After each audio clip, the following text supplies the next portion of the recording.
Good morning. It's July 17th, and this Reverend Redbeard with today's reading from If I Had One More Day. Day 198. Stop criticizing. Sometimes I find myself judging and criticizing other people. I might not say anything outwardly, it might not be obvious to other people, but it's in my heart. I know it, and God knows it. God places great value on the state and health of our soul. Even if we think mean and critical thoughts without acting on them, Jesus calls it a sin.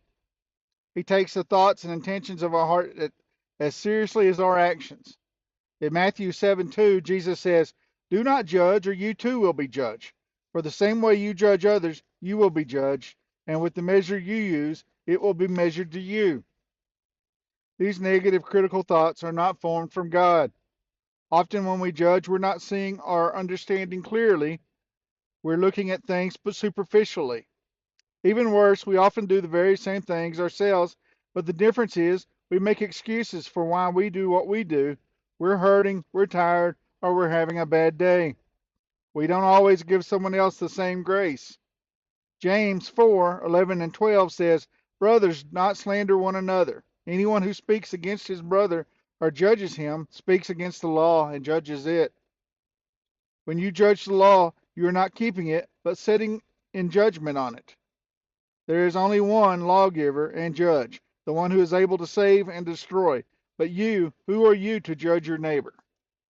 Jesus wants us to look at ourselves with sober judgment, not to think more highly of ourselves than we should, or to be self-deceived. He wants us to think the best of others. Titus 3:2 through 5 warns us to slander no one, to be peaceable and considerate, and to show true humility toward all men. At one time we too were foolish, disobedient, deceived, and enslaved by all kinds of passions and pleasures. We lived in malice and envy, being hated and hating one another. But when the kindness and love of God our Savior appeared, He saved us, not because of righteous things we had done, but because of His mercy. God has been so merciful to us, and He wants us to be merciful to others. It's kindness that wins other people over, not harsh judgment.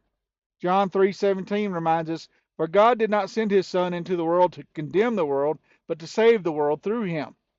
In Romans 14:12 through 13, Paul shares this valuable advice. "So then, each of us will give an account of himself to God. Therefore, let us stop passing judgment on one another. Instead, make up your mind not to put any stumbling block or obstacle in your brother's way. When we're harsh, unkind, and critical, God is grieved. Rather than causing difficulties for other people and being an obstacle for them, He wants us to help them." I pray you all have a great day. Be blessed.